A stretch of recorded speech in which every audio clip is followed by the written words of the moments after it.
अस्सलाम वालेकुम। सबसे आगे मैं बहुत खुशामदीद मैं हूँ वैस मंगलवाला। खुदा का शुक्र है कि उसने हमें आज की सुबह देखना नसीब फरमाई। आज के प्रोग्राम का आगाज़ भी एक छोटे से कॉल से करते हैं कि वो गलती जो आपके अंदर इंकिसारी लेकर आए उस कामयाबी से बेहतर है जो कि आपको मगरूर बना दे। बहुत मरतबा हम देखते हैं कि इंसान जब कामयाब होता है तो उसके अंदर गुरूर आ जाता है, उसके अंदर लोगों से बढ़तरी का जज्बा आ जाता है।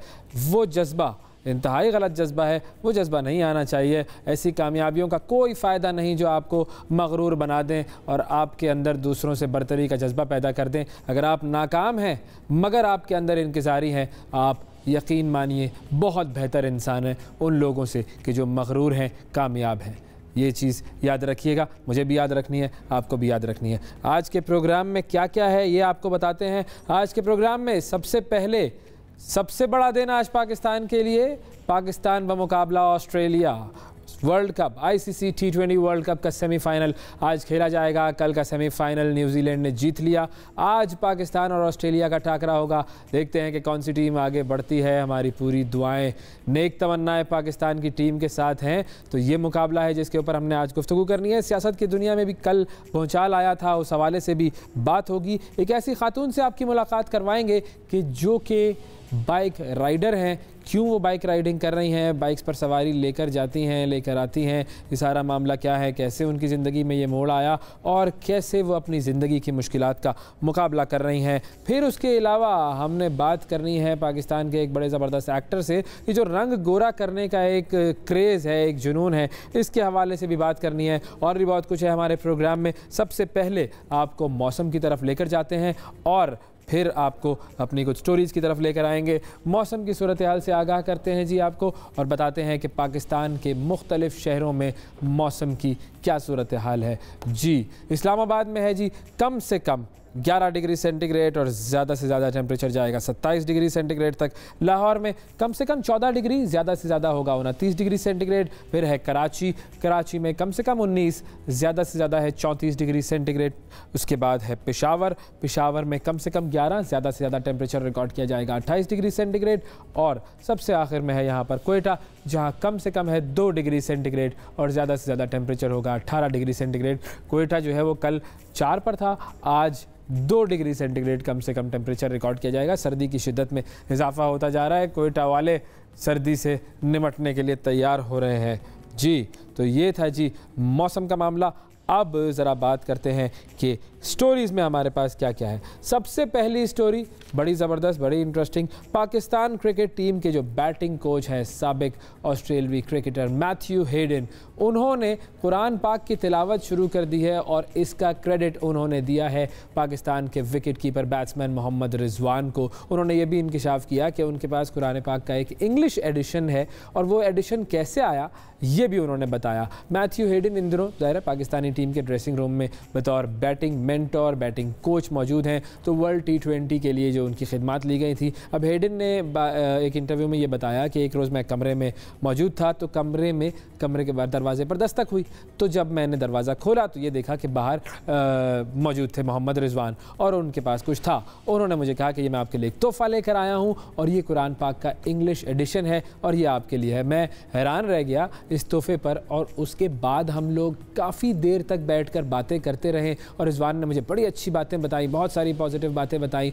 और हेडन ने ये कहा कि मेरे लिए वो एक बड़ा खुशगवार लम्हा था। और उन्होंने ये कहा कि चूँकि मैं ईसाई मज़हब से ताल्लुक़ रखता हूँ, वो मुसलमान है, लेकिन उसके बावजूद अब जो है वो जब से मुझे ये तोहफ़ा मिला है तो मैं रोज़ाना कुरान पाक के तर्जुमे की तिलावत कर रहा हूँ, बाकायदगी से मैं उसको स्टडी कर रहा हूँ। बड़ी पॉजिटिव, बड़ी ज़बरदस्त न्यूज़ है ये। और ये जो है मोहम्मद रिजवान ने ये भी बता दिया कि उनका जो रिलीजन से एक कनेक्शन है वो कितना स्ट्रॉन्ग है। हम सबका होना चाहिए, हम सबको अपने लिए भी दुआ करनी चाहिए, सबके लिए दुआ करनी चाहिए। तो ये तो एक बड़ी अच्छी खबर। एक और अच्छी खबर आई है, वो भी क्रिकेट की दुनिया से ही ताल्लुक़ रखती है, लेकिन मतलब क्रिकेट ग्राउंड से नहीं, ग्राउंड के बाहर से ताल्लुक़ रखती है। भारतीय पुलिस ने T20 वर्ल्ड कप में पाकिस्तान से शिकस्त के बाद विराट कोहली की 9 माह की जो मासूम बेटी है उसको रेप की धमकी देने वाले शहरी को गिरफ्तार कर लिया है। मुंबई पुलिस के साइबर सेल ने एक शख्स को गिरफ्तार किया है जिसका नाम है रामनगेश अलीबतीनी।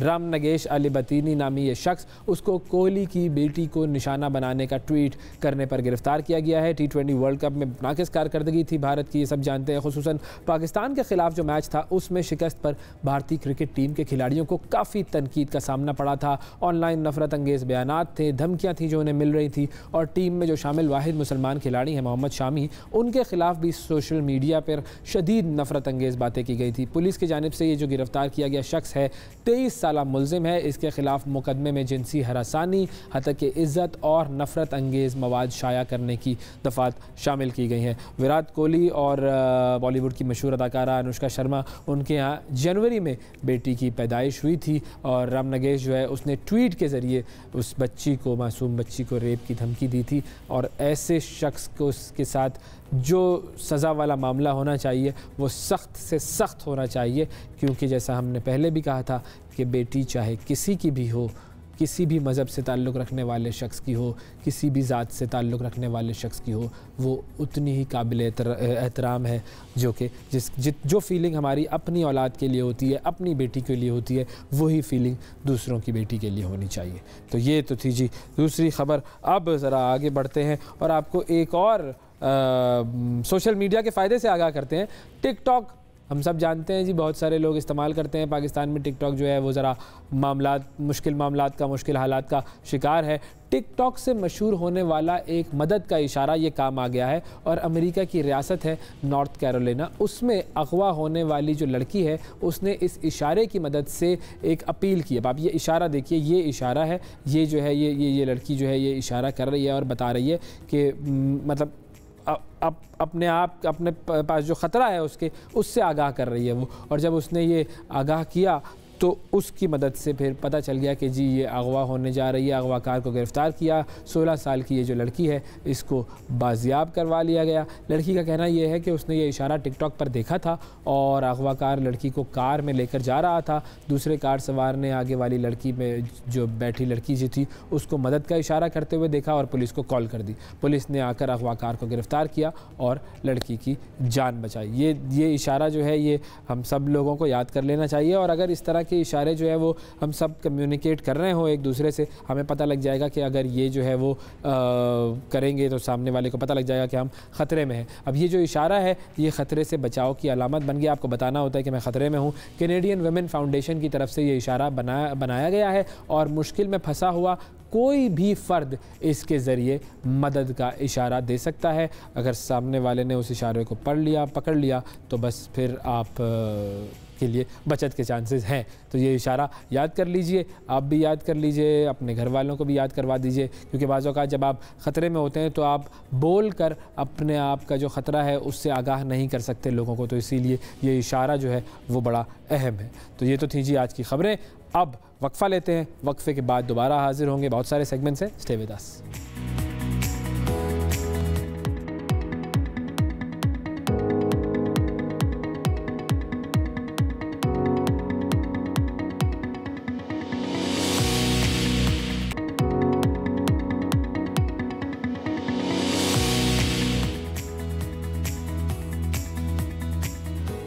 वेलकम बैक जी। कल भी हम बात कर रहे थे महंगाई की, आज भी ज़रा महंगाई को छूना तो है, क्योंकि जब हम मार्केट जाते हैं तो महंगाई हमें ज़रूर छूती है। तो आज ज़रा बात करते हैं पेशावर की। फातिमा नाजिश हमारे साथ मौजूद हैं, वहाँ की महंगाई की सूरत हाल से आगाह कर रही हैं। जी फातिमा।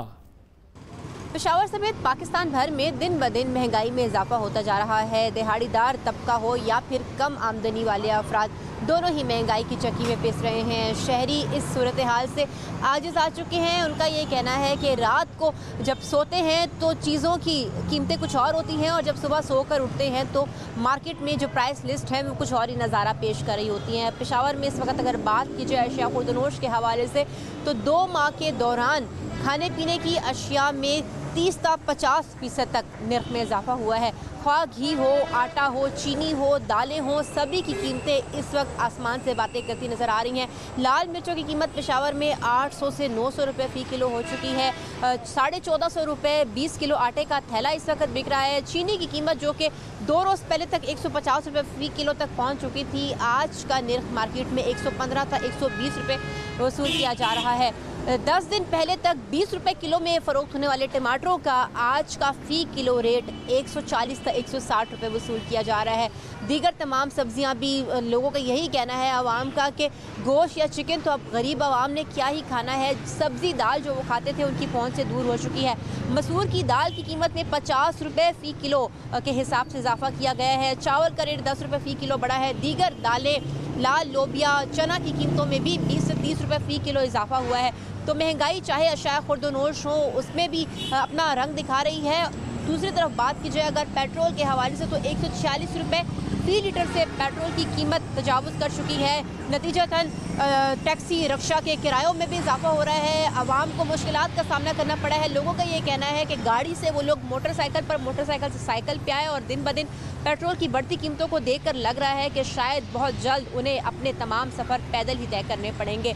बिजली की कीमत में भी इजाफा होता जा रहा है। गैस, क्योंकि अभी सीज़न आ रहा है तो गैस भी एक तो महंगी है, दूसरा लोड शेडिंग ने लोगों के नाक में दम कर दिया है। तो महंगाई ओवरऑल जो इस वक्त है, चाहे वो खाने पीने की अशिया हो, पेट्रोल हो, गैस, बिजली के निर्ख हो, सभी दिन ब दिन बढ़ रहे हैं, जिसने ख़ुसूसन कम आमदनी वाले अफराद की नाक में दम कर रखा है। बिल्कुल फातिमा नाज़िर, जो कम आमदनी वाले जो अफराद हैं उनके लिए एक बहुत बड़ा मसला है। और बहुत सारे लोग तो ये कह रहे हैं कि खान साहब तो चाहते थे कि मैं साइकिल पर ऑफिस जाऊं, लेकिन पूरी कौम साइकिल पर ऑफिस जाने पर मजबूर हो गई है। खान साहब तो साइकिल पर ऑफिस नहीं जा रहे। बहरहाल लाहौर की तरफ चलते हैं। लाहौर से शाकिर अवान साहब हमें महंगाई के बारे में क्या बता सकते हैं, ये देखते हैं। जी शाकिर साहब।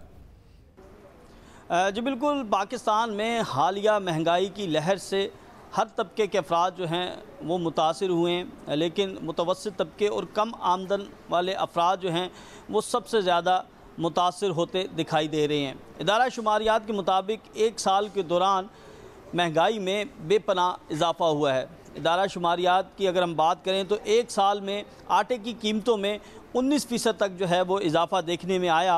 कुकिंग ऑयल की कीमतों में 38%, बिजली 22% महंगी हुई, गैस 50% और इसके साथ साथ जो पेट्रोल की कीमतें हैं इनमें भी 40% तक इजाफ़ा देखने में आया। और इसी तरह अगर हम महंगाई की लहर की बात करें तो गुज़िश्ता एक माह के अंदर जो चीज़ें महंगी हुई इनमें सर फहरिस्त घी है जिसकी कीमतों में 60 रुपये तक का इजाफ़ा हुआ, कुकिंग ऑयल की कीमतों में 80 रुपये तक का इजाफ़ा हुआ, चीनी जो है वो 40 रुपये तक महंगी हुई और इसी तरह दाल चना 10 रुपये, दाल माश जो है वो 30 रुपये तक इजाफ़ा हुआ और इसी के साथ साथ जो साबुन है इसकी कीमतों में फ़ी किलो 100 रुपये तक का इजाफ़ा हुआ। इदारा शुमारियात के मुताबिक जो गुज़िश्ता हफ्ता है इसमें भी महंगाई की लहर जो है वो बढ़ती देखी गई, जिसके मुताबिक 29 अशिया की कीमतों में इजाफ़ा हुआ है और मजमूई तौर पर जो महंगाई की शरह है वो 14% से तजावुज़ कर चुकी है। और इसी तरह अगर कम आमदन वाले अफराद की बात करें तो उनके लिए 15% से ज़्यादा जो है वो महंगाई की शरह में इजाफ़ा हुआ है। अगर हम बात करें गुज़िश्ता हफ्ते में जिन चीज़ों की कीमतों में इजाफ़ा हुआ तो उनमें पेट्रोलियम मसनूआत जो हैं वो सर फहरिस्त हैं। इसके साथ साथ लहसुन है, आलू की कीमतें बढ़ी हैं, अंडों की कीमतें बढ़ी हैं, दूध दही की कीमतें जो हैं वो बढ़ी हैं, दालें जो हैं उनकी कीमतों में भी इजाफ़ा देखने में आया है। और अगर हम हालिया बहरान की बात करें तो इस वक्त जो चीनी का बहरान है वो देखने में आ रहा है। मार्केट में जो मोटे दाने वाली चीनी है वो बिल्कुल जो है वो शॉर्ट हो चुकी है, कहीं पर भी नहीं मिल रही। बारीक दाने वाली चीनी जो है वो मौजूद है। बारीक चीनी वाली चीनी जो है वो यूटिलिटी स्टोर्स पर 85 रुपये किलो मिल रही है और मार्केट में जो है वो 90 रुपये तक फ़रोख्त की जा रही है। जो शहरी हैं उनका ये कहना है कि प्राइस कंट्रोल मजिस्ट्रेट और ज़िला इंतज़ामिया जो है वो कीमतों पर अमल दरामद करवाने में नाकाम नज़र आती है, जिसकी वजह से कीमतें जो हैं वो बढ़ जाती हैं और महंगाई भी इसी बुनियाद के ऊपर जो है इसमें भी इजाफा आ रहा है। तो शहरियों की जानिब से ये मुतालबा किया गया है कि हुकूमत जहां महंगाई को कंट्रोल करने के लिए इक़दामात करे, वहीं ज़िला इंतज़ामिया और प्राइस कंट्रोल जो मजिस्ट्रेट हैं, कमेटी हैं, उनको भी जो है एक्टिव किया जाए ताकि जो खुद कीमतें बढ़ाते हैं, जो मनमाने इजाफे करते हैं, उनके खिलाफ जो है वो सख्त इकदाम किए जाएँ। जी बिल्कुल ठीक जी, बहुत शुक्रिया शाकिर अहवान साहब। महंगाई के जो आदाद शुमार थे वो आपने बता दिए। इस हफ्ते तो हुकूमत ने यह ऐलान किया है कि वो महंगाई के आदाद शुमार रिलीज़ ही नहीं करेगी। तो अब जब महंगाई के आदाद शुमार रिलीज़ नहीं होंगे तो फिर कैसे पता चलेगा कि महंगाई क्या है? सोर्स फिर वही होगी कि जब आप मार्केट में जाएंगे तो आपको पता लगेगा कि मामलात असल में है क्या। तो हुकूमत अगर कुछ जो स्टेटिस्टिक्स हैं वो लोगों के सामने लाने की कोशिश ज़रा कम कर रही है। वो कह रही है कि अब हम स्टेटिस्टिक्स सामने नहीं लाएंगे, तो हुकूमत को ये अंदाज़ा शायद नहीं है कि मार्केट में तो हर इंसान ने जाना ही है, उसको पता तो चल जाएगा कि कितने रुपए की क्या चीज़ मिल रही है। वक्फा लेते हैं नाजरीन, वक्फे के बाद दोबारा हाजिर होते हैं। स्टे विद अस।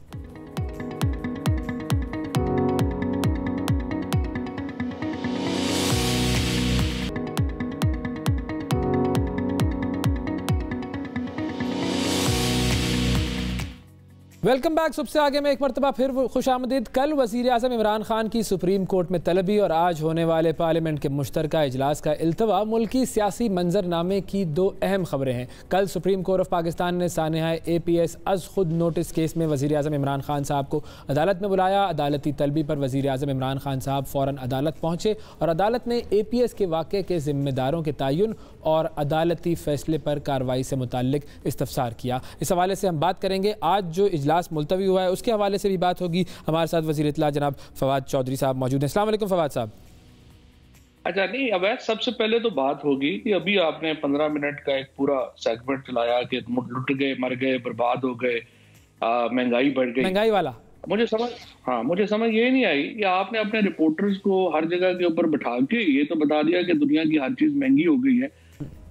तो ये बात भी जरा बताना पसंद करेंगे कि लोगों की इनकम्स किधर गई। मसलन आपने कहा कि मजदूर के लिए रोटी खाना मुश्किल हो गया।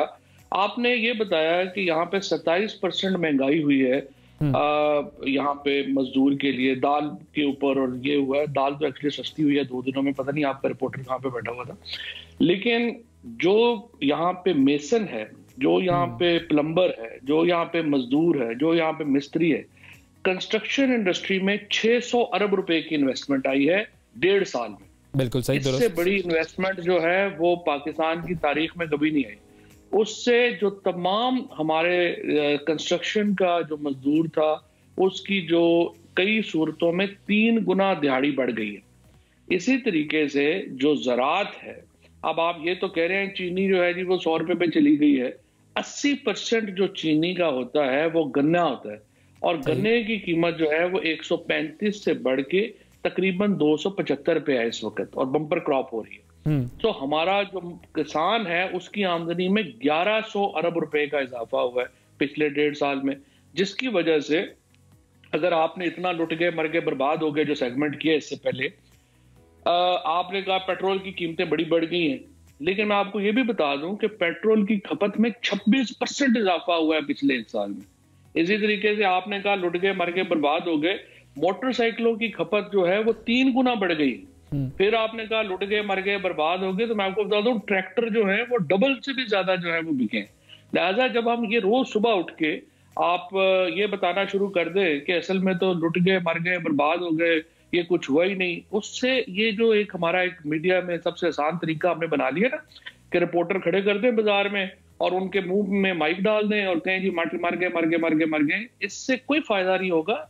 इससे अल्टीमेटली पाकिस्तान का एक जो इकोनॉमी है, एक सेंटिमेंट खराब होता है। और मेरे ख्याल में जब आप इस तरह के सेगमेंट्स करें, आप साथ ये सेगमेंट्स भी करें कि इसमें दूसरी तरफ की सिचुएशन क्या है। पाकिस्तान में कौन दुनिया का और मुल्क है जो कोरोना से इस तरह से निकला है जिस तरह पाकिस्तान निकला है। दुरुस्त बात हमने कई मरतबा की है। बिल्कुल कि जो नहीं कोई बात नहीं की ना, जब ये सेगमेंट करें उसके साथ बताएं कौन सा मुल्क है दुनिया का जो कोरोना के बाद 5% के ऊपर ग्रो कर रहा है। एक तरफ आप देखें, आप सिचुएशन आपकी क्या है, एक अफगानिस्तान मेल्टडाउन हो रहा है, पूरा एक इतनी बड़ी आबादी जो है 4 करोड़ की, वहां भूख अफलास हो गया, वो आपके नेबर है, उससे एक सियासी अदम इस्तेहकाम पैदा हुआ पूरी रीजन में। उसके बावजूद जो इकोनॉमिक परफॉर्मेंस के तमाम इंडिकेटर्स हैं, तमाम अशारिये हैं, वो मुस्बत है। कहाँ पे आप मुझे बताइए इस वक्त 13% ग्रोथ है लार्ज स्केल मैन्युफैक्चरिंग में, मुझे बताइए कहाँ पे 5% ओवरऑल ग्रोथ है, कहाँ पे कंस्ट्रक्शन इंडस्ट्री में 600 अरब रुपए की इन्वेस्टमेंट्स हुई हैं, कहाँ पर हमारी ज़राअत में 1100 अरब रुपए, क्या और कौन से मुल्क में। So I think you need to balance your coverage. जब आप शहरों में जाके लोगों के मुंह में माइक डाल के बताना शुरू कर दें ये हो गया वो हो गया, तो एक उससे तासुर अच्छा नहीं जाता। So first thing is that I wanted to clarify you, दूसरी साइड ऑफ इकोनॉमी जो है वो भी दिखाना जरूरी है। ठीक है सर। अब इसमें सर मसला ये होता है कि जब हम अपने रिपोर्टर से कहते हैं कि जाओ जाकर मार्केट में सर्वे करो, देखो कि भाई वो चीज़ कितने की मिल रही है, जो आज से पहले उसकी एक और प्राइस थी और आज एक और प्राइस है, तो वो जो प्राइस डिफरेंशियल है वही हमें बता देता है कि इन्फ्लेशन का रेट कितना हुआ। नंबर 1 तो ये चीज़ आ जाती है। और दूसरा जो आपने बात की बिल्कुल सही है कि जी कंस्ट्रक्शन इंडस्ट्री में बहुत ज़बरदस्त बूम आया है और उससे जो मेसन है, जो मजदूर है, उसकी दिहाड़ी में इजाफा हुआ है। लेकिन उसके अलावा और बहुत सारे ऐसे सेक्टर्स हैं कि जहाँ पर लोग परेशानी में मुब्तला है कि भाई हम तो जब मार्केट में लेने के लिए जाते हैं दूध, तो दूध वाला जो है वो 140 रुपए कराची में बेच रहा है और उसके ऊपर कोई किसी किस्म का चेक एंड बैलेंस नहीं है। जब हम चीनी लेने के लिए जाते हैं यूटिलिटी स्टोर पर, तो यूटिलिटी स्टोर पर पतली वाली चीनी मिल रही है जिसको आप 1 चम्मच डालने की जगह 3 चम्मच डालते हैं तो वो अपना काम करती है। तो हमें तो वही फ़र्क पड़ गया जो हम पैसे बचाने के लिए जा रहे थे, हमारे तो पैसे ना बचे। हम जब पेट्रोल लेने के लिए जाते हैं, ठीक है इंटरनेशनल मार्केट में महंगा हुआ है, लेकिन लोगों की तो कुव्वत ख़रीद इंटरनेशनल ममालिक की और है और हमारी कुछ और है। तो ये जो चीज़ है, इस चीज़ को सामने लाना भी ज़रूरी है। वो बात आपकी बिल्कुल सही है कि हमने कोरोना से बड़ा अच्छा मुकाबला किया और बहुत बेहतर काम किया, हमारे आशारिये सही जा रहे हैं, लेकिन आशारिये अलग और जो ग्राउंड रियलिटी जो है वो डिफरेंट है। देखिए मीडिया का जो है ना, मुझे इच्ची बिच्ची का पता है और मैं सारा समझता हूँ।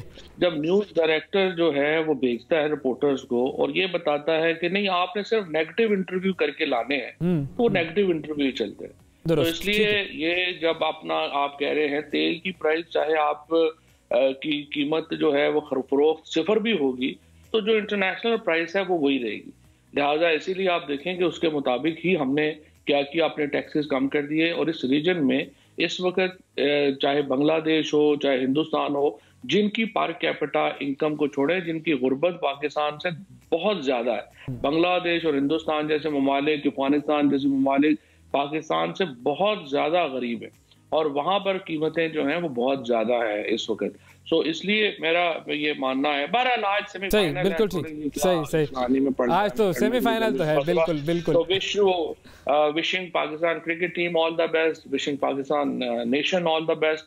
और इंशाल्लाह ताला आज मैच जो है वो जबरदस्त होगा और इंशाल्लाह ऑस्ट्रेलिया और फिर न्यूजीलैंड अब फाइनल में है, तो हमने इंशाल्लाह अच्छा मुकाबला देखने को एक मरतबा फिर उसके सिक्योरिटी का मसला हमने हल करना होगा।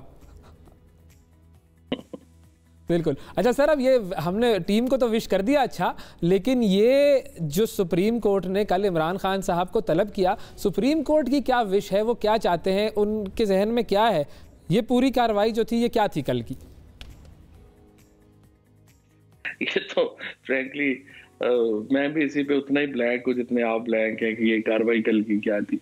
क्योंकि जब प्राइम मिनिस्टर साहब ने कहा जजिस को कि आप बता दें कि हम एक्सपेक्टेशन आपकी क्या है, हम किस के खिलाफ पर्चा करें, तो उन्होंने कहा नहीं हम तो कह ही नहीं रहे किसी के खिलाफ पर्चा करें, तो एक्शंस क्या लेने हैं, क्या करना है। क्योंकि जो एक्शंस हैं वो तो हो चुके थे, इसमें तमाम लोग जो मुलव्वस थे वो केफरे किरदार पे पहुंचे, सिर्फ एक आदमी उसकी भी सुप्रीम कोर्ट में ही जो है वो लगी हुई है, इस वक्त जुडिशियल रिव्यू में उसकी लगी हुई है। तो वो जो अपना इस वक्त उसके अलावा बाकी जो मामलात हैं वो तो बिल्कुल हो चुके थे, कंपनसेशंस भी हो चुकी हैं। Now what really Supreme Court intends to do and वो क्या चाहते थे, प्राइम मिनिस्टर साहब ने भी कल पूछा, फिर अटॉर्नी जनरल साहब ने भी पूछा, तो फ्रैंकली को समझ नहीं आई हमें तो कि क्या उसमें सुप्रीम कोर्ट। और ये जो सुप्रीम कोर्ट कहता है कि जी जो 7 बड़े अहम किरदार थे, अहम ओहदों पर फाइज जो शख्सियात थी, साबिक आर्मी चीफ, साबिक DGISI वगैरह वगैरह, जितने सारे टॉप ब्रास हैं उनको भी इस मुकदमों में शामिल किया जाए, क्योंकि वो सब तो बड़े उनके गार्ड ऑफ ऑनर के साथ रुखसत हुए हैं और अब मज़े से ज़िंदगी गुजार रहे हैं। तो उस हवाले से क्या हो सकता है? पूछा था सुप्रीम कोर्ट से कि आप चाहते हैं, तो सुप्रीम कोर्ट ने इस तरह का कोई हुक्म नहीं किया जिस तरह से आप कह रहे हैं। दूसरी बात मैं ये आपको ये भी बताऊं, ये बड़ी नामुनासिब बात है कहनी कि हमारे लिए तो देखें आसान है, उस वक्त नवाज शरीफ की हुकूमत थी, हम कहें कि जी वो भी कसूरवार है, राहील शरीफ साहब भी कसूरवार है, फलाना भी कसूरवार है, इस तरह नहीं होता। हमने एक कौमी वहदत को सामने रखना है, एक मुल्क का निज़ाम को सामने रखना है। आप देखें 9/11 हुआ और 9/11 में उस वक्त प्रेसिडेंट बुश जो थे और उनकी जो आर्मी के सरबराहान थे, क्या उन्होंने इस्तीफा दे दिया? Answer is no. जो ये कहते हैं कि उसामा बिन लादेन आ गया था यहाँ पे तो बड़ा सिक्योरिटी लैप्स हो गया, व्हाइट हाउस के सामने ये जो 9/11 के बॉम्बर थे ये 3 महीने होटल में रहे, किसी को पता नहीं चला। उन्होंने जाके एक फ्लाइंग स्कूल में दाखिला ले लिया, किसी को पता नहीं चला। उन्होंने जहाज अगवा कर लिए, CIA को पता नहीं चला।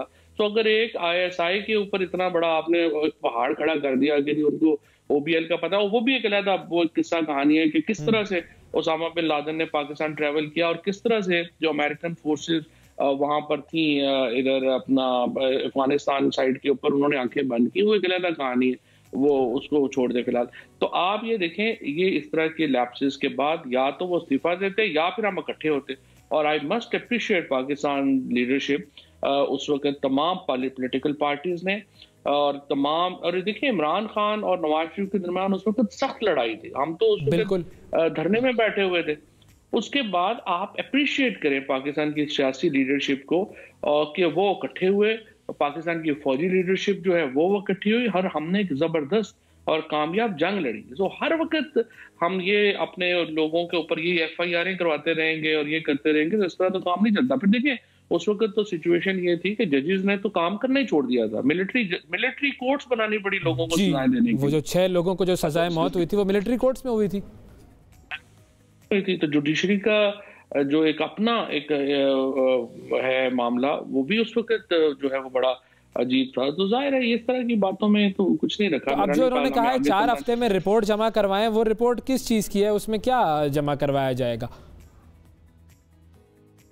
जो एक्शंस हुए हैं, जो चीजें हुई हैं अभी तक, पहले भी जो है वो सुप्रीम कोर्ट के सामने, अब सुप्रीम कोर्ट बता देगी कि इनको किस तरह से आगे लेके जाना है तो उसको सही आगे ले जाएंगे, कोई प्रॉब्लम नहीं। और जो सुप्रीम कोर्ट ये कहता है कि उन बच्चों के वालिदैन को भी इस पूरे प्रोसेस में शामिल किया जाए, उन वालिदैन के लिए बेहतरीन कॉम्पनसेशन क्या हो सकती है? कंपनसेशन उनको सेटिस्फाई नहीं कर सकती। जो बच्चों की माएँ हैं, जो वालिदैन हैं, उनका तो जिस तरीके से उनका जो दुख है उसको आप क्या उसकी कंपनसेशन हो सकती है। लेकिन हाँ, जो कंपनसेशन हो सकती थी एक दुनियावी तौर के ऊपर वो हुई है। और उन लोगों को तकरीबन आप समझिए कि हर फैमिली जो है उसको, जो विक्टिम है उसको 2 मिलियन रुपीस जो है उसकी कंपनसेशन जो है वो दी गई है। ओवरऑल तकरीबन मेरा ख्याल है इसमें कोई 15 करोड़ से भी 1.5 अरब से भी ज्यादा कंपनसेशन जो है वो दी गई। सही। और जो अब हम लोग मुज़ाकरात की मेज़ पर लेकर आए हैं, TTP को भी, फिर TLP के साथ भी, तो ये वाले जो मामलात हैं, क्या हम वो जो बात की है कि क्या हम एक मरतबा फिर कोई सरेंडर डॉक्यूमेंट साइन करने जा रहे हैं? क्योंकि इन लोगों से मुज़ाकरात तो कभी कामयाब हुए नहीं हैं और हमेशा जो है मुज़ाकरात की जो मुआहदे हुए हैं उनकी खिलाफ वर्जियाँ ही हुई हैं। ये है कि रियासत जो है वो हमेशा कोशिश करती है मुख्तलिफ टूल्स यूज़ करने की ताकि अमन जो है वो रहे, क्योंकि रियासत का जो एक समझिए कि जो वर्किंग है वो सिर्फ अमन में ही मुमकिन है। लिहाजा आप कोशिश करते हैं कि पीस रिस्टोर हो। अब पीस के लिए जो आप एफर्ट्स, अभी जो फॉर एग्जांपल TTP है, तो क्या हुआ है इस वक्त के पहले TTP को अफगानिस्तान साइड में रॉ और NDS की बड़ी एक्टिव हमायत हासिल थी। अब चूंकि वहाँ पे रॉ और NDS नहीं रहा तो वो कमज़ोर हुए। अफगानिस्तान की हुकूमत, अबूरी हुकूमत के जो सरबराहान हैं, उनका ख्याल है कि इनमें बहुत सारे लोग हैं जो पाकिस्तान के आइन को मान के, कानून को मान के वापस सेटल होना चाहते हैं। हम ये कह रहे हैं कि इन ग्रुप्स में जो लोग हमारे आइन को, कानून को मान के आगे चलना चाहते हैं, हम उन्हें मौका देना चाहते हैं। और जो हमारे आइन और कानून को नहीं मानते और हमारे से लड़ना चाहते हैं, उनसे हम लड़ लेंगे। आगे भी लड़े हैं, पहले भी लड़े हैं, फिर भी लड़ लेंगे। लेकिन जहाँ पे अमन हो सके वहाँ पे हमें अमन की बात करनी चाहिए। परफेक्ट, बिल्कुल सही। और फाइनली सर, जो असेंबली का इजलास जो कि आज मुलतवी हुआ, उस मुलतवी होने की क्या वजह है? पिछले इजलास में 2 बिल्स हुकूमत मंजूर नहीं करवा सकी, वो क्या कहेंगे कि थोड़ा लैक ऑफ कोऑर्डिनेशन थी हुकूमत की, या अपोजिशन जो है वो ज़्यादा कोऑर्डिनेटेड एफर्ट के साथ आई थी? और अब जो आने वाला इजलास होगा उसमें किस तरह की प्रिपरेशन होगी कि आप लोग जो अहम बिल्स मंजूर कराना चाहते हैं वो हो जाएँ? जो पार्लियामेंट्री डेमोक्रेसी को समझते हैं, उनको मालूम है कि इस तरह की कोई ऐसा इशू नहीं होता। ये थोड़ी अचानक एक बिल आया और हुकूमत के लोगों को पता भी नहीं था। कोई कैफेटेरिया में बैठा हुआ है, कोई एमएनए हॉस्टल में गया हुआ है, कोई अपनी मीटिंग्स में गया हुआ है, तो काउंटिंग हो गई पीछे से। तो इस तरह से थोड़े किसी की जो है वो शिकस्त और फतह जो है वो डिटरमिन होती है। सो ये अजीबोगरीब भी मैं समझ से मेरी बाहर है कि मीडिया अटेंशन जिस तरह से हेडलाइनें लोगों ने लगाई, मतलब ठीक है, खबर है कि जी पता होना चाहिए था, पता नहीं था, अपना हो गया, उसमें क्या क़यामत आ गई। दूसरी बात, ये बरतानिया में, अमेरिका में मामूल की बात है, नथिंग, इट्स नथिंग एक्स्ट्राऑर्डिनरी, क्या चीज़ है इसमें। उसमें बात जो ये अपना अब है मामला जॉइंट सेशन का, इस हफ्ते इंशाल्लाह नेक्स्ट वीक में हम इसको दोबारा बुला लेंगे। आज स्पीकर असम्बली जो है, दो बातें हैं मैं आपको बता दूं। एक तो मेरी बात हुई है रात को भी सुप्रीम कोर्ट बार के प्रेसिडेंट से, और उनको मैंने ये कहा है कि आप इसके में किरदार अदा करें। दूसरा, स्पीकर साहब आज फिर बराह रास्त भी बात करेंगे अपोजिशन के साथ, और हम कोशिश करेंगे कि इसको एक मुत्तफिक तौर के ऊपर हम ला सकें। लेकिन अगर नहीं ला सके तो अगले हफ्ते हम फिर या अगले 8-10 दिनों में हम एक जॉइंट सेशन बुला के तो इसको पास करवा लें। थैंक यू जी, बहुत शुक्रिया अदा करेंगे। वफाकी वज़ीर इत्तलात फवाद चौधरी साहब हमारे साथ मौजूद थे। नाज़रीन, वक्फा लेते हैं, वक्फे के बाद दोबारा हाजिर होते हैं। स्टे विद अस।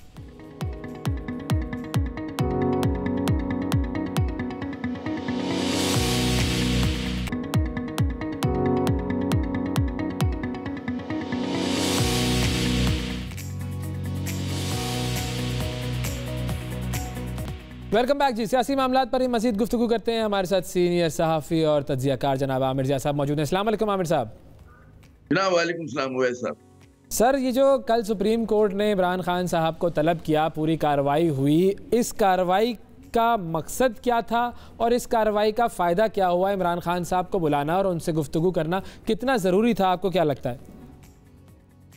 एक अमूमी अगर आप बात करें, कतई नजर कल भी जो हुआ वो उसी का तसलसल है। हमारे यहाँ थिएट्रिक्स पे बहुत ज्यादा जोर है। हम लोग जो है मतलब we play to the audience. हम चाहते हैं कि लोग तमाशबीन हमारी हर चीज को देखें और हम कोई ड्रामाई कैफियत पैदा करें कि जिससे अखबारात में सुर्खी जमे, टीवी स्क्रीन के ऊपर जनाब कुछ फ्लैशेस हों और हम और आप उस पर अगले दिन बात करें। तो मेरे ख्याल में उसी तनाजुर में देखना चाहिए, क्योंकि आपको पता है हम मतलब जिसने भी APS की सानहे को कवर किया उसको इस बात का अंदाजा है कि जी किन हालात में किस किस्म की कार्रवाई हुई थी। उसमें जो लोग मुलविस थे उनमें से अक्सर को जो है हलाक कर दिया गया, उनके खिलाफ ऑपरेशन हुआ। अब अगर ये लोग सवाल कर रहे हो, जैसे कि मैं आज अखबारात में उसकी तफसील पढ़ रहा था, कल भी आई थी बड़ी उसके साथ, कि जनाब प्रिवेंट क्यों नहीं किया और क्या हमारी जो एजेंसीज हैं वो नाकाम हो गई हैं। तो बात ये होती है कि 100% कामयाबी कभी भी नहीं होती। और फिर पाकिस्तान के अगर वैसा आप मखसूस हालात को देखें कि हमारे ईस्टर्न बॉर्डर वॉलेटाइल है, हमारा मगरबी बॉर्डर वॉलेटाइल है, दहशतगर्दी का राज था उस जमाने में, जो उस वक्त की सिविल हुकूमत थी नवाज शरीफ साहब की, नून लीग की, वो ऑपरेशन करने पे तैयार नहीं थी। राहिल शरीफ साहब और फौजी कमांड चाहती थी कि ऑपरेशन हो, फिर ऑपरेशन ज़रबेस का आगाज हुआ इसी के तनाजुर के अंदर इस तरह के वाकयात के। ये सारी चीजें अगर आप देखें तो उसमें ये नहीं कह सकते कि जी एक किस्म की लापरवाही थी या लोगों ने जो है अपना काम सही नहीं किया। दहशतगर्दी के वाकयात दुनिया में कहीं भी हो सकते हैं, उसको आप रोक नहीं सकते जब कुछ हो। तो उसमें ये वाला जो सवाल है कि जी प्रिवेंट क्यों नहीं किया। बाकी जब आप आगे गुफ्तगू करेंगे कि तहरीक तालिबान से गुफ्तगू होनी चाहिए, नहीं होनी चाहिए, बिल्कुल बिल्कुल। अगला मैं यही सवाल पूछना चाह रहा था आपसे कि हम इस वक्त जिस नहज पर खड़े हुए हैं, वो एलिमेंट्स जो कि हमारे साथ बहुत बुरा कर चुके हैं, उनके एक्सट्रीमिस्ट आइडियोलॉजीज़ का हम सबको मालूम है और उनसे पहले भी मुआहदे नाकाम हुए हैं, तो हम कैसे दोबारा इस नहज पर आ सकते हैं कि हम दोबारा उनसे बैठ कर टेबल टॉक करें और फिर उनको कहें कि अब आप कौमी धारे में शामिल हो जाएं? वैसे एक बात आपको बिल्कुल हमें समझनी चाहिए कि कभी भी पॉलिसी एक जैसी नहीं रहती, वो हालात और वक्त के साथ तब्दील होती है। पाकिस्तान ने जो मेरे ख्याल में दुनिया में कहीं नहीं हुआ कि हमने दहशतगर्दी के खिलाफ तनहा जो है उसकी पूरी लहर का मुकाबला किया और उसका रुख पलटा। आज ऑब्जेक्टिव हालात यानी कि जो मारूजी हालात हैं बदल चुके हैं। उस जमाने में जब हम लड़ रहे थे उनसे तो अमरीका बहादुर जो था अफगानिस्तान में था, उस वक्त अफगान तालिबान की हुकूमत नहीं थी और हमें पता था वहां पे NDS और रॉ और ये सब जो है मुलविस और एक्टिव। बिल्कुल। आज अगर पाकिस्तान बात करता है तो पोजीशन ऑफ स्ट्रेंथ से बात करता है। अब देखिए इसका फ्रेमवर्क मुझे और आपको नहीं पता, उसका भी गवर्नमेंट ने हमें उससे शेयर नहीं किया अवाम के साथ।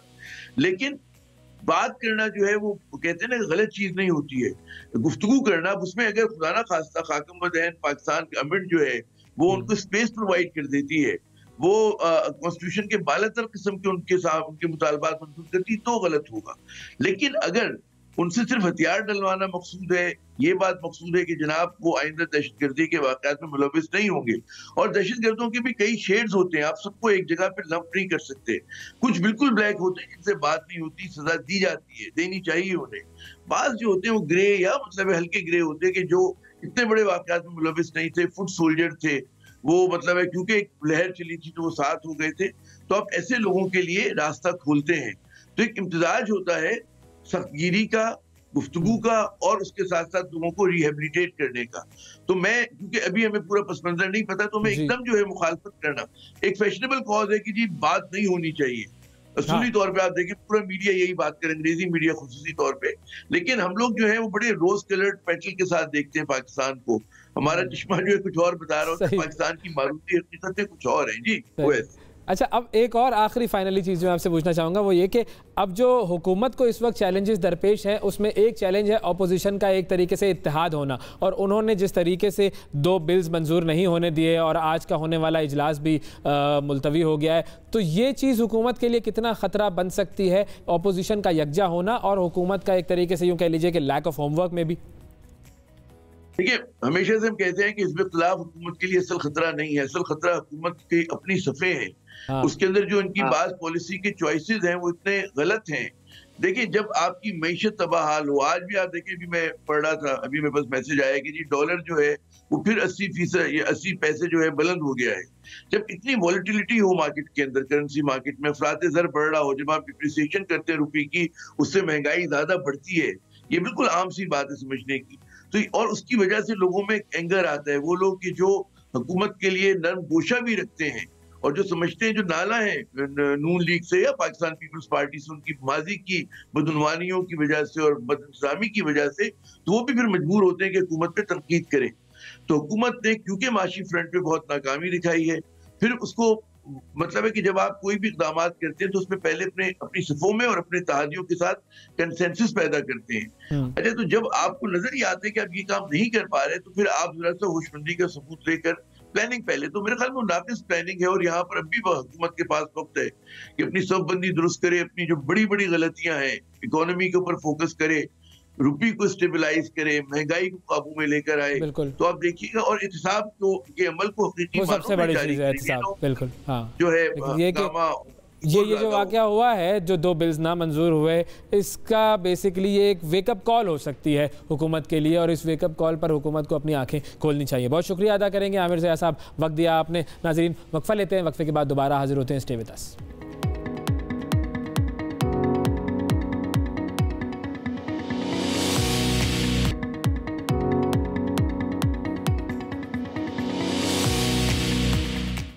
Welcome back. सबसे आगे में एक मरतबा फिर खुशामदीद। पाकिस्तान क्रिकेट के लिए आज है बहुत बड़ा दिन। पाकिस्तान का मुकाबला Australia, ICC T20 world cup का सेमीफाइनल। इस हवाले से हम बात करेंगे, आपकी कॉल्स भी शामिल करेंगे। फ़ोन नंबर्स हमारे स्क्रीन पर हैं, आप भी कॉल करके शामिल हो सकते हैं। और हमारे साथ सीनियर जो है हमारे साथ मेहमानान वो मौजूद हैं, उनसे हम जानेंगे। एक तो कल के सेमीफाइनल के हवाले से बात करेंगे कि ये न्यूजीलैंड और इंग्लैंड के दरमियान जो मुकाबला हुआ, क्या रिज़ल्ट एक्सपेक्टेड था और अब आज क्या होने जा रहा है। सबसे पहले तारुफ करवाता हूं अपने मेहमानों का। हमारे साथ पाकिस्तान के साबिक कप्तान कोच जनाब जावेद मियादाद साहब मौजूद हैं, द ग्रेट जावेद मियादाद साहब, द लेजेंड। सर अस्सलाम वालेकुम, बहुत शुक्रिया। और मुही शाह साहब मौजूद हैं, सीनियर सहाफ़ी हैं, स्पोर्ट्स को कवर करते रहे। अस्सलाम वालेकुम सर। वालेकुम जी, वालेकुम सर, बहुत शुक्रिया आप लोगों का, प्रोग्राम के लिए आप लोगों ने वक्त निकाला। सबसे पहले हम ज़रा कल जो हुआ उसकी बात कर लेते हैं। जावेद साहब, क्या ये 2019 का जो वर्ल्ड कप का फाइनल था, जो बड़ा ये एक तरीके से कंट्रोवर्शियल फाइनल कहलाता है,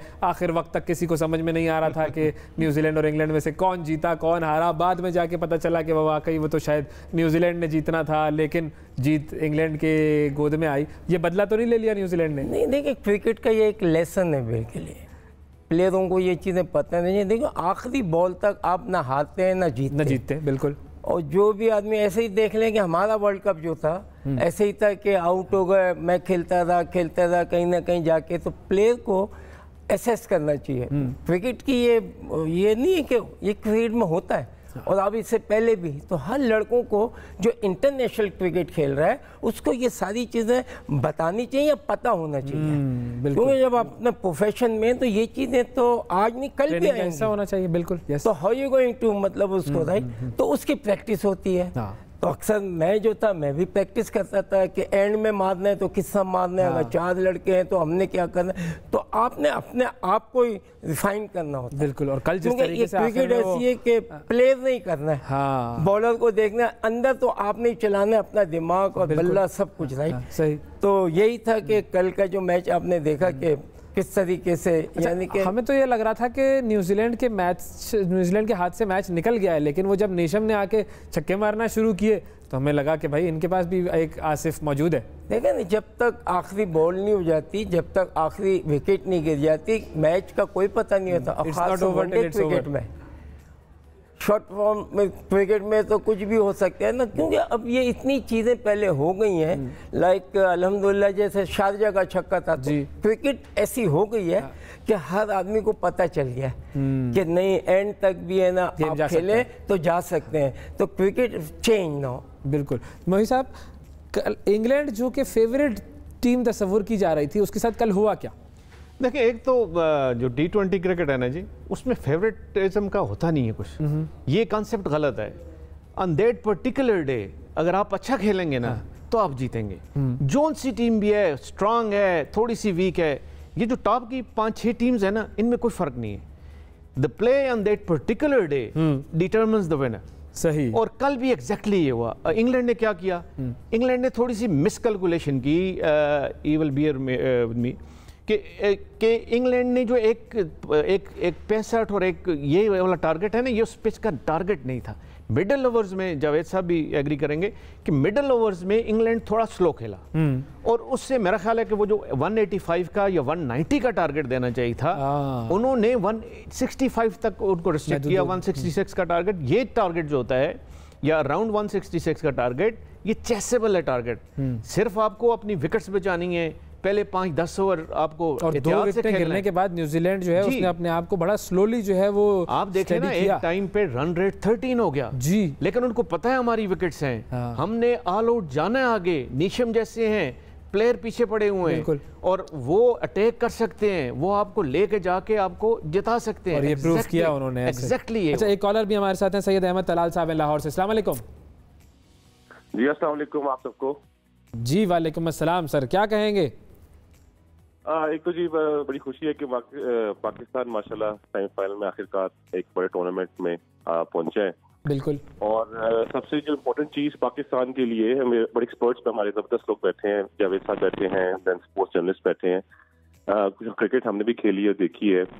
आज के दिन पाकिस्तान की सबसे जो इम्पोर्टेंट चीज जो है कि बेसिकली पाकिस्तान ने इस टूर्नामेंट में सो फार जितने मैचेस खेले हैं, सबसे जो बेहतरीन बॉलिंग होगी वो आज पाकिस्तान के बैट्समैन फेस करेंगे। एक चीज तो आप नोट करें, ओके, लाइक मिचेल स्टार्क हैं, हेजलवुड हैं, कमिंस हैं, जैम्पा हैं, you can rate them the best bowler so far in the tournament, ठीक है, अपार्ट फ्रॉम पाकिस्तान, राइट? सही है। तो एक तो उनको फेस करना स्टार्स के लिए शुरू के 2-3 over with new ball with along with Cummins and Hazlewood, that B challenging. तो पाकिस्तानी बैट्समैन को खास तौर पे उनको तो बहुत गौर से खेलने की जरूरत है। वो एक एरिया है जिसके ऊपर आपको लगता है कि मेहनत हमें जरा ज्यादा सोचनी करें, बैटिंग सेकंड करें, वो दोनों सिचुएशंस में बड़ी इंपॉर्टेंट फैक्टर है।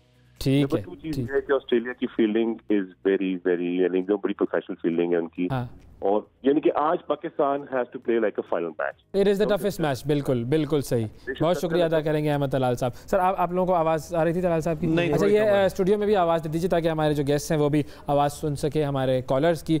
उनका भी यही कहना था अहमद तलाल साहब का कि आज का जो मैच है वो टफेस्ट मैच है पाकिस्तान के लिए, क्योंकि जो पेस अटैक ऑस्ट्रेलिया के पास मौजूद है, हमारे ओपनिंग बैट्समैन को वो सबसे मुश्किल पेस अटैक फेस करना पड़ेगा। क्या ख्याल है सर?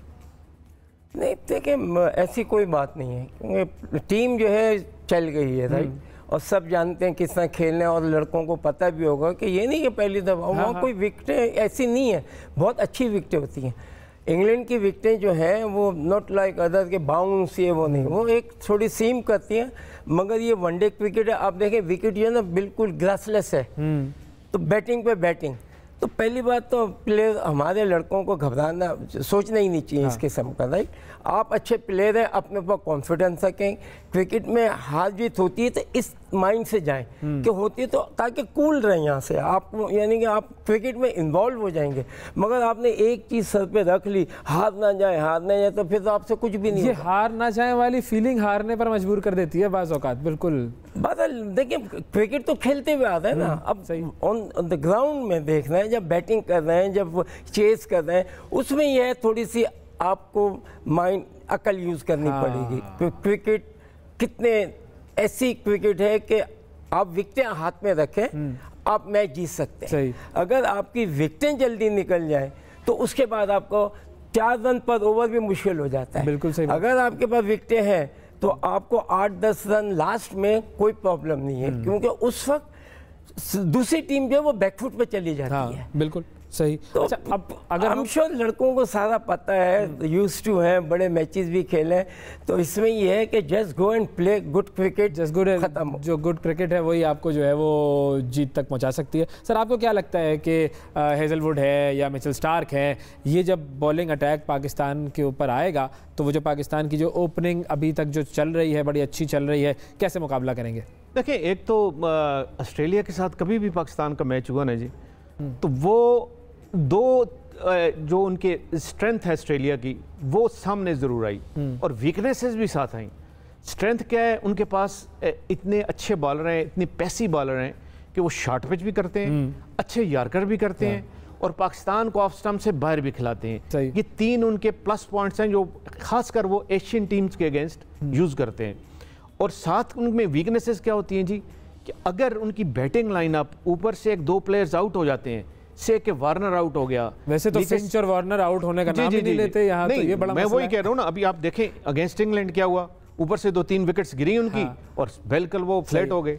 इस तरह ही पाकिस्तान को ये कोशिश करनी चाहिए कि ऊपर की विकेट्स जो पावर प्ले है उसमें 2-3 विकेट्स या 2 विकेट्स लाजमी लेना है। उनकी बैटिंग पे अगर पाकिस्तान इफ दे सक्सीड हो गए तो फिर मेरा ख्याल है कोई पाकिस्तान को रोकने वाला नहीं। Pakistan is a team on a move. They have shown spirit, they have shown enthusiasm, और वो चीज़ जो है ना जी, वो कम टीमों में नज़र आती है। We are unbeaten and we have that tempo with us. We are carrying that tempo with us कि हम इनको, मतलब है जितनी अच्छी भी टीम हो, जो प्लस पॉइंट्स भी हों, उनको हम हरा सकते हैं। इस मतलब आजकल के दो इंटरेस्टिंग स्टैट्स हैं। एक तो ये कि पाकिस्तान जो है वो 2015 से यूएई में हारा नहीं है। दूसरा ये कि ऑस्ट्रेलिया और पाकिस्तान जब भी आईसीसी के नॉकआउट मरहले में सामने आए हैं एक दूसरे के, तो ऑस्ट्रेलिया जीता है। अब ये जब कंपैरिजन आता है तो मुझे तो नहीं समझ में आता कि क्या होगा। कहते हैं कि पीछे जो हो गया वो तो हो गया, उससे तो सबक ही सीखते हैं। हाँ, अब पाकिस्तान को बिल्कुल अच्छा खेल रहा है, विकेट जो है बहुत अच्छी है। अब इसकी स्ट्रेटेजी जो है, कल जो थी वो डिफरेंट ख़त्म हो गई। आज आपने बनानी है कि आज आपने तो बैठ के उनके बॉलर को एसेस किया, आपको बोला कि हाँ ठीक, इसके बॉलर जो है, ये बॉलर को आपने सी ऑफ करना, बस आराम से खेलें, इसका कोई प्रॉब्लम नहीं है, उस पर हम लेंगे, या एंड में जो इसका अटैक करना है, किसका नहीं करना। क्रिकेट में चाहे इनके खिलाफ देखिए, ये बड़ी टफ टीम है, इनकी बॉलिंग फील्डिंग प्रोफेशनल है। अच्छा, फिर ये फ्री ऑफ वो खेलते हैं, इनको कोई फिक्र नहीं है कि हार जाए। हमारे लड़कों को जो है थोड़ी फिक्र ये होती है कि हार ना जाए और मेरा हो जाए, उसमें थोड़ी सी मतलब इनकी प्रॉब्लम हो जाती है। तो मैं उनको ये कहूँगा, देखें, प्ले एज ए टीम, तुम्हारी ये तुम्हारा प्रोफेशन है और आपने खेलना है, तो आप जज्बे से अपना खुद माइंड बनाएं कि आपने क्या करना है, आपने क्या करना है, आपने क्या करना है। इस तरह से टीम को लेके चलते हैं। और हमने जो 5 मैच खेले, 5 अलग अलग उसके अंदर मैन ऑफ द मैच थे, तो हर शख्स परफॉर्म कर रहा है, तो इसका मतलब हमारी टीम तो चल गई है ना। बिल्कुल, सबने रन्स पे आ गए, तो सबसे बड़ा फायदा यही होता है। अगर टीम आपकी चल जाए, हम जैसे वर्ल्ड कप जीते थे, नहीं चल रहे थे, जैसे ही चले हम फिर कप लेके, तो क्रिकेट इज लाइक दैट। अच्छा, वसीम अख्तर साहब है हमारे साथ। अपनी विकेट थ्रो नहीं करनी किसी भी लड़के ने। बैट्समैन जो है, देखिए, आखिरी तक भी छक्का लग सकता है, वाली बात है। तो कितनी चीजें क्रिकेट में है, अब ये लड़कों के ऊपर है वो किस तरीके से अपना माइंड सेट करके। सही, मैं जरा एक कॉलर ले लूं तो फिर आपकी तरफ आता हूं। जी, वसीम अख्तर साहब है हमारे साथ। अस्सलाम वालेकुम। अस्सलाम वालेकुम। वालेकुम सलाम जी, अब ऐसा ही क्या हाल है आपका? बिल्कुल ठीक वसीम साहब। सर, क्या कहेंगे आज के मैच के बारे में? जी अस्सलाम वालेकुम जुवेद भाई, आपको भी। जी जी, सबको फर्दन फर्दन सलाम। जी मैं ये कहना चाह रहा था कि टीम को यकजान हो खेलना पड़ेगा, फिर ही जीतेंगे। लगता है आपको जीत जाएंगे आज? और मैच जी मैच अपना ही है आज भी। ओके जी, मैच अपना ही है जी, वसीम साहब कहते हैं हमारी टीम सबसे अच्छी है, मैच अपना ही है। ठीक है जी, बहुत शुक्रिया अदा करेंगे वसीम साहब आपका। जो भी कॉलर्स हों उनसे प्लीज़ दरख्वास्त है कि अपने टेलीविज़न की आवाज़ बंद कर दिया कीजिए। असद जावेद साहब हैं, अस्सलाम वालेकुम। वालेकुम सलाम सर, आपको भी सलाम वालेकुम सर। असद भाई, कोई डर है दिल में, कोई खौफ है? नहीं सर, कोई डर नहीं है। अभी एक ही डर है कि वो सारे शोएब और रिजवान की तबीयत थोड़ी सी नासाज है। वो पूछना था जावेद भाई से कि आज वो मैच खेलेंगे या सर कोई चांस है कि मुश्किल है खिलाएं सर? अभी पूछ लेते हैं जी, रिजवान और शोएब मलिक। सर जी जरा तबीयत की नासाजी का मामला था, जो अभी लेटेस्ट रिपोर्ट्स आई हैं वो ठीक है और इंशाल्लाह वो मैच खेलेंगे। एक दफ़ा फिर उनका चेकअप होगा just prior to the start of the match. Okay, लेकिन फिर भी वो काफ़ी फिट हैं और काफ़ी इंप्रूवमेंट जो कल की थी उसमें काफ़ी इंप्रूवमेंट और काफ़ी बेहतरी है और इंशाल्लाह खेलेंगे। ये इंशाल्लाह तकरीबन कंफर्म है।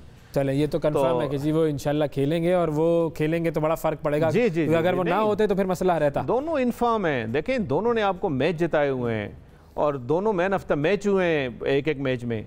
तो उनका तो एक देखें, उनकी तो एक भला चल रहा है ना। जब आपका भला चल रहा हो तो फिर आपको रुकने वाली बात नहीं और आपको आउट टीम से भी बाहर होने वाली बात नहीं। तो इंशाल्लाह खेलेंगे।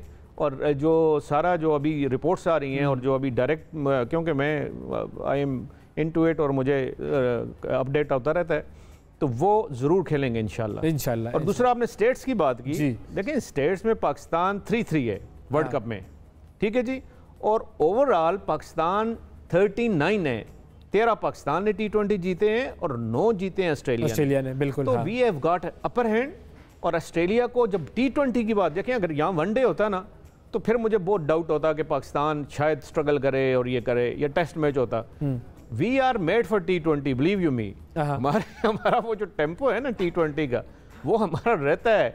अब दुनिया में मेरा ख्याल है सब जो आप देख लें टीम्स, उनमें सबसे अच्छी परफॉर्मेंस ओवरऑल पाकिस्तान की है और वो टेम्पो इंशाल्लाह पाकिस्तान कैरी करेगा। और फिर सिर्फ ये बात होती है कि ये दुआ करें कि पाकिस्तान का आज जो है ना दिन अच्छा हो। हाँ, दिन में जो अपनी बेस्ट है वो हर प्लेयर अपनी बेस्ट परफॉर्मेंस दे सके। सही, बस सिर्फ ये एक बात होती है। जावेद साहब, मैं आपकी तरफ आऊंगा इस पर कि हम क्यों T20 में अच्छे, हम क्या जल्दबाज कौम वाकई हुए हैं? जल्दी जल्दी में हम ज़्यादा होते तो हम कहते हैं 20 ओवर 10 ओवर ठीक है, क्योंकि 50 ओवर की क्रिकेट जो है ना बड़ी अक्ल से खेलनी पड़ती है और वो बहुत 3.5 घंटे। सही है। ये 2020 जो हमें बहुत सूट करती है कि हमारे यहाँ हमें प्रॉब्लम ही यही है कि लड़के जो हैं जिस तरह से खेलते हैं टेस्ट क्रिकेट में भी वो खेल नहीं सकते, खड़े रहने की क्रिकेट होती है इतना इस टाइम, क्योंकि हमारी जो फर्स्ट क्लास क्रिकेट है ना वो इतनी स्ट्रांग नहीं होती। वेयरएज ऑस्ट्रेलिया की जो वो स्टेट क्रिकेट जो खेलते हैं लाइक वो ज़्यादा स्ट्रांग है। इसी तरह से इंग्लैंड की टीम क्रिकेट जो है वो बड़ी स्ट्रांग है। वो इसी अब न्यूजीलैंड आप देख लें, इसी वजह से ना इंडिया की भी है ना काफ़ी स्ट्रांग होती है। तो डिपेंड करता है ये लड़कियों के ऊपर। मैं हमेशा अभी भी कहूँगा कि देखें प्लेयर के ऊपर है। मैंने खेलना है, मैंने अपना आप खुद वर्कआउट करना है। बिल्कुल, हम अपने टाइम पे भी मैं खुद करता था, हर लड़के खुद करता था। आज मेरा क्या रोल है ये असेस करना? क्योंकि आपको जब टीम की प्रैक्टिस होती है आपको 10 मिनट से ज़्यादा तुम नहीं दे सकते। बिल्कुल, ठीक है ना। तो अब आपका काम है, आप प्रोफेशनल है, आपको ये ना, तो आप अपने दिमाग से जाएं। जितने आप अपने दिमाग से चीज़ को सोचेंगे वो लॉन्ग टर्म जाएगी। बिल्कुल, ये शॉर्ट टर्म पे नहीं होगी। तो क्रिकेटर को डे बाय डे क्रिकेटर सीखता है, कभी कंप्लीट नहीं, रोज उसकी ग्रोथ है। कंप्लीट जब है वो छोड़ दे, वरना every day you will score 0, you will go 100। बिल्कुल, और बड़े बड़े प्लेयर्स को देखा है कि जो एक लेवल पर पहुंचने के बाद अपने डाउनफॉल आता है। अच्छा, एक वक्फा हम लेते हैं, वक्फे के बाद दोबारा जारी रखेंगे गुफ्तगू। लेकिन मुनीब साहब है हमारे साथ, एक कॉलर भी हैं। अस्सलाम वालेकुम। वालेकुम सलाम जी मुनीब साहब, क्या कहेंगे आज के मैच के हवाले से? जी, आज के मैच के हवाले से मैं जस्ट ये आपसे पूछना चाहता हूँ और जावेद भाई से भी ये पूछना चाहता हूँ कि ये फिटनेस मोहम्मद रिजवान और मलिक की अब कैसी है? और ये इसका जवाब हमने दिया अभी थोड़ी देर पहले कि उनकी तबीयत बेहतर है और पूरी उम्मीद ये है कि वो आज का मैच खेलेंगे इंशाल्लाह। जरूर, इंशाल्लाह जी, इंशाल्लाह। थैंक यू, बहुत शुक्रिया अदा करेंगे। वक्फा लेते हैं नाजरीन, वक्फे के बाद दोबारा हाजिर होंगे, क्रिकेट पर गुफ्तगू जारी रहेगी।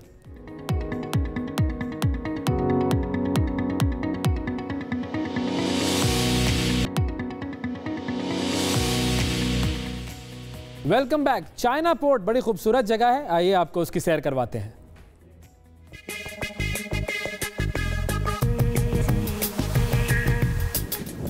ढाई किलोमीटर पर मुहित कंक्रीट के पत्थरों के मुनफरिद डिजाइन, ये कराची की चाइना पोर्ट है जो अब आवाम के लिए खोल दी गई। चाइना पोर्ट को 2018 में तैयारी के बाद ऑपरेशनल किया गया। इस पोर्ट के अतराफ 2 छोटे जजीरे भी मौजूद हैं जो इस जगह को मुनफरिद बनाते हैं। हमने ज़िंदगी में फिल्मों में देखे जजीरे, आइलैंड वगैरह, आज पहली दफ़ा फर्स्ट टाइम ये देखने को मिल रहा है ये जगह, तो ये इससे अच्छी जगह नहीं है हमारे पास फोटोग्राफी के लिए। पोर्ट के अतराफ कायम जजीरों को बड़े और छोटे अंडों के नाम से जाना जाता है। कराची पोर्ट के करीब जहाज़ों की आमदोरफ्त, शफाफ पानी की चमक माहौल को खूबसूरत बना देती है। सर मुझे सबसे ज़्यादा तो इधर ये पत्थर के डिज़ाइन बहुत प्यारे हैं माशाल्लाह से, और हमारे कराची में खूबसूरती की कमी तो है नहीं। और दूसरी चीज़ के मैं फिल्मों में तो बहुत देखे हैं आइलैंड्स वगैरह, ये पत्थर वगैरह, बहुत सी चीज़ें मुझे वो ज़्यादा अट्रैक्टिव लगती थी, तो इसलिए मैं इधर आया हूँ अपने फ्रेंड्स के साथ शूट वगैरह करने के लिए। मारूफ चाइना पोर्ट को ब्रेक वाटर के नाम से भी जाना जाता है। चाइना पोर्ट के क़याम का मकसद ऊंची और ख़तरनाक लहरों से कराची पोर्ट को महफूज बनाना था। ऊंची लहरों से बर्थ जहाज आपस में टकरा जाते थे। कैमरामैन आमिर जमील के साथ गयासुद्दीन, हम न्यूज़, कराची। उम्मीद है कि हमारा आज का प्रोग्राम आपको पसंद आया होगा। आज के प्रोग्राम में इतना ही। अगले प्रोग्राम तक के लिए इजाज़त दीजिए, फिर मुलाकात करेंगे। अल्लाह हाफ़िज़।